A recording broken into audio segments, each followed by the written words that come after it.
Ibu Eli, Ratu, dan Yahya.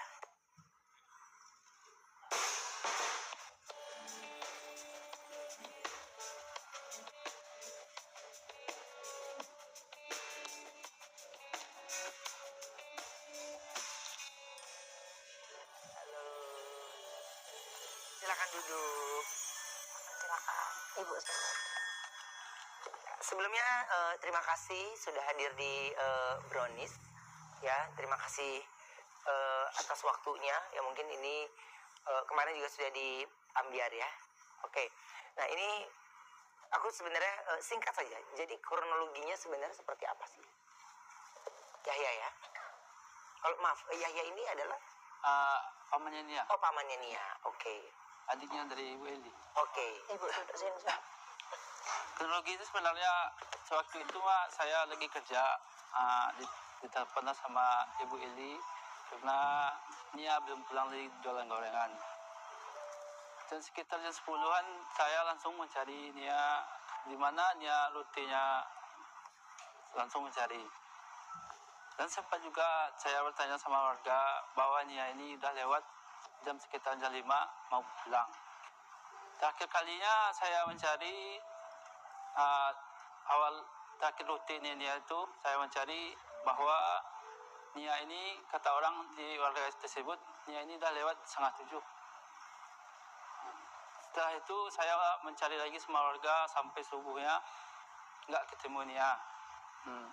Setelah itu hari Sabtunya saya dan warga mencari lagi. Jam sekitar jam 9 saya menemukan jilbabnya dan gorengannya berpisah. Oke. Maksudnya tempat gorengannya Nia Ya, itu terpisah sama jilbabnya, Kak. sama jilbabnya. Iya. Oke, terpisahnya jauh atau apa? Lumayan jauh, sekitar 1 meteran. 1 meteran dari tempat Ya. Gorengannya Ya, sama jilbabnya. Nah, lokasi itu berjauhan dari tempat tinggal? Kurang lebih 200 meter. Kurang lebih 200. Dekat. Oh, dekat ya. Dekat. Cuma memang itu perkampungan, nggak adanya penerangan lampu. Jadi jam 7 itu di sana memang sudah gelap. ya. Iya, sudah gelap. Nggak ada penerangan, masih ada daerah yang nggak ada. Ada daerah kayu tanam. Oh, ini teguran sekali ya buat pemerintah setempat pastinya ya. Oke. Setelah itu kan Kedua ya berarti. hari pertama itu kan mendapatkan jilbab sama gorengan, langsung melapor ke Polres. Tapi di Polres belum bisa melakukan laporan karena belum 24 jam. Jadi laporan pertama belum diterima karena belum 24 jam. Kemudian keesokan harinya melanjutkan pencarian lagi. Hari Minggunya sama itu gabungan sama tim SAR lagi Oke. pencarian. Nah, maaf sekali lagi jika berkenan kita menanyakan kondisi Nia saat ditemukan itu. Tampak selai benak dengan kondisi sana. terikat Dengan kondisi ya. Enggak. Ini kan tangannya enggak. katanya kan waktu dibuka ada tali. Itu di atasnya itu, Bu. Iya, di atas ini tali. Ya, Jadi ya. yang Iya, jadi berarti terikat. Ya. Ya, oke. Tanpa busana. Oke. Cuman pipinya memar, cuman mulutnya berdarah. Oke. Nah, mungkin juga kemarin ada video juga yang tersebar bagaimana pelaku memberikan kejelasan kronologi itu sampai diseret. Sampai diseret, sampai digulingkan. Apa? Digulingkan. jadi gini, kejadian itu kan di bawah. Ya. Di jalan aspal menuju ke rumahnya. Nah, saat kejadian di TKP kedua itu, TKP pertama kan warung. Jadi awalnya si pelaku ini melihat si Nia ini ada posisi di warung. Oke. Si Nia ini sedang menjajakan gorengannya, si pelaku ini sedang kumpul dengan temannya, dia membelikanlah gorengan tersebut. Setelah si Nia ini menjajakan gorengannya kepada si pelaku dan teman-temannya ini, si Nia beranjak pergi. Saat si Nia beranjak pergi, si Indragon ini, si pelaku ini mengikuti dari belakang. Saat dia mengikuti, dia mengejar dari belakang, tetapi dia menyempatkan dulu, mampir untuk mengambil tali rapiah. Nah, ya kan, dia mampir dulu ngambil tali rapiah, entah itu ada di mana. Kemudian dia mengejar si korban, begitu dapat, mulailah disekap, kemudian diikat. Nah, setelah diikat, dia menaikkan dulu ke atas bukit. Nah, setelah di atas bukit, di tempat pertama itu dia melakukan, maaf ya, pelecehan. Saya nggak bisa menjelaskan detail di sini, pelecehan di pertama. Kemudian dia bawa lagi ke tepi jurang, sampai di tepi jurang dia melakukan pelecehan kedua. Dari tepi jurang itu dia gulingkan lagi ke bawah.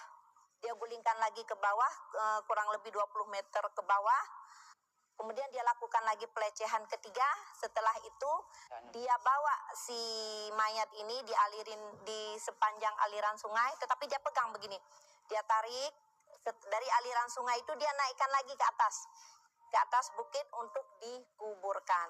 Nah, saat penguburan itu juga kedalamannya itu kurang lebih hanya 50 meter. Posisinya kakinya terikat, nggak layaknya ditidurkan itu. Ketekuk gitu ya? Iya, betul sekali. Oke. Baik. Ibu, Ya. ini Sabar ya. Sabar.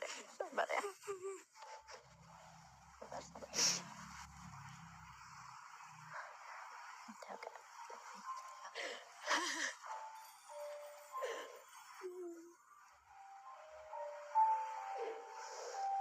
Memang yang sangat, jadi beliau ini adalah sebenarnya sosok tulang punggung ya, sosok benar-benar tulang punggung. Dia dengan menjajakan gorengan, dia membangunkan rumah kecil untuk orang tuanya berteduh, kemudian dia menyekolahkan adik-adiknya, dan juga dia membiayain, ada kakaknya juga di satu tempat di daerah lain. Dan yang lebih mirisnya gini, dia setiap hari ini anak yang selalu menerima hukuman dari sekolah. Pertama kali dia selalu terlambat masuk sekolah. Terlambat masuk sekolah dikarenakan dia di pagi hari menganterin Mayang dulu. Mayang ini adiknya yang terkecil ke sekolah. Setelah itu dia mengambil gorengan orang lain yang menggoreng, dia hanya mengambil persen. Kalau di kita mafi, gorengan itu dijual Rp1.000, satu potong dia hanya mendapatkan 200 perak. Dia biasa ngambil, dia taruh di atas kepala, dia bawa ke sekolah. Setelah sampai di sekolah, biasa guru, karena dia udah sering mendapatkan hukuman, dan dia malah kebalik, dia sendiri menawarkan, Bu Guru, hukuman apa yang harus saya terima hari ini? Saya menyapu atau saya bersihkan WC. Jadi dia anak yang kerap itu ya. Ya, betul. Dia tidak bisa merubah itu ya, karena memang semua kegiatan itu harus dia lakukan di pagi hari. Iya, betul. Jadi gini, sebenarnya ini dia ke pagi hari, dia jualan dari kelas 4 SD, jangan salah. Dari 4 kelas SD dia sudah menjajakan jualannya SMP sampai SMA. Jadi kejadian beliau adalah setelah dia tamat SMA. Nah, jadi mereka ini kan mata pencahariannya, ibunya sama Nia almarhum ini sama-sama menjajakan gorengan. Misalkan Nia di sekolah, ibunya sendiri juga menjajakan gorengan sampai jam 2 siang. Dari pagi sampai jam 2 siang. Nanti si Nia ini biasanya nanti pulang sekolah, dia menjajakan lagi di sore hari. Di jam 3 misalkan. Selain dia mengikuti eskul dari sekolahnya. Baik, Ibu. Jika Ibu sudah siap untuk bisa menjawab, ya, apa yang sering Nia obrolin sih sama Ibu dari dulu? Ya, mimpikan rumah cantik, rumah yang mewah. Jadi dia berkeinginan ingin membangunkan rumah yang mewah untuk ibunya. Cita-citanya selalu dia ucapkan, Bu, nanti suatu saat Nia akan buatkan rumah yang mewah untuk ibu. Ya, walaupun sekarang alhamdulillah sudah terlaksana dari donasi yang terkumpul, sudah terbangun rumah. Dibandingkan rumah yang sebelumnya memang sangat miris, hanya berini kayu. Kemudian apa sih, kita kalau rumah kan ada plafon ya. Kalau kita kan plafonnya gipsun, dia plafonnya hanya dari bambu kering, bambu batangan kering ditaruh. Dan ada perubahan itu ya. Iya. Oke, baik. Dan ini kita punya foto di mana makam Nia tak pernah sepi dari penziarah, bahkan hingga bertumpuk bunga. Ya, Bapak harum. Iya ya, ini bisa kita lihat dari foto-fotonya bagaimana perjalanan Nia ini mencuri perhatian dari netizen, pemirsa. Nia ini maaf, dia juga punya kegiatan, dia juga bisa karate. Ya. Karate ya. Oke. Oke. Dan dia juga pandai mengaji juga. Iya, Hafiz Al-Quran. Dia Hafiz Al-Quran. 30 juz ya. Ya. Oke, Bu. Ini semua tiba-tiba berubah. Tidak ada Nia berubah. Apa yang Ibu paling rindukan kalau sama Nia? Apa yang paling Ibu ingat? Paling kangen? Mau tidur dengan dia. Ya. Jadi terakhir kali sebelum Nia jualan, Nia ngomong gini, Ibu izinkan aku tidur denganmu, karena aku besok nggak bisa tidur lagi. Benar, besok dia langsung kejadian. Jadi itu yang terngiang sama ibunya. Cuma hari itu ibunya nggak bisa memenuhi tidur bareng Nia, karena ibu ini Sempat dia sempat juga tidur sama dia. Ya. Mungkin kita yang punya anak gitu ya, kita hanya mendengarkan saja dan masuk ke dalam ceritanya aja, kita tahu betapa hancurnya, ya, betapa sedih, pasti nggak akan tahu sampai kapanpun, marah, kesal, dan tidak bisa berbuat apa-apa karena semua sudah terjadi. Tapi siang hari ini kita ada sesuatu buat Ibu Eli. Ibu boleh dikasih, ya, kami terus. Kasih brownies. ya. Coba Ibu boleh dilihat. Masya Allah.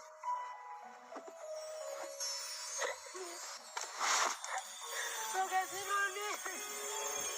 Makasih Ruben. Ibu boleh kasih lihat.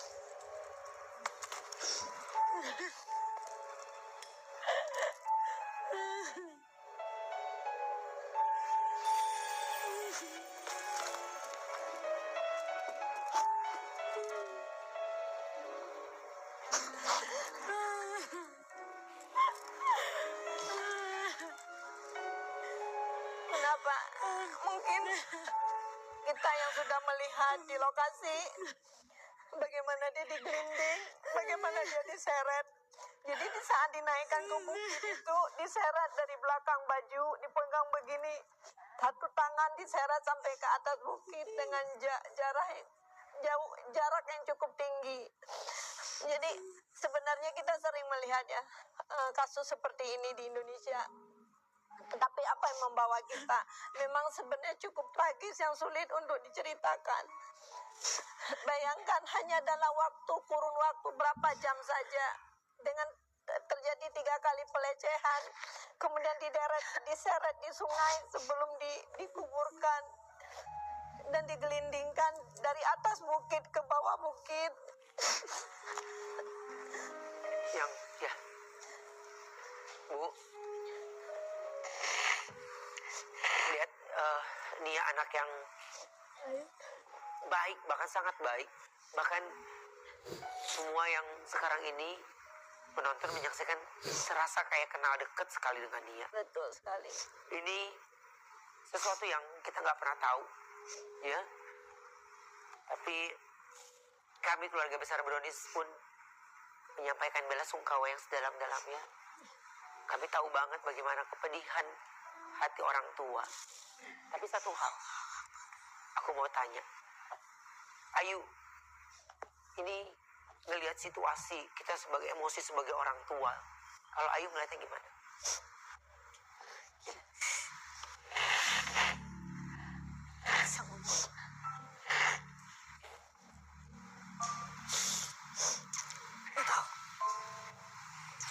Sudah pasti Nggak bisa dibayangin lah ya Ubed. Iya.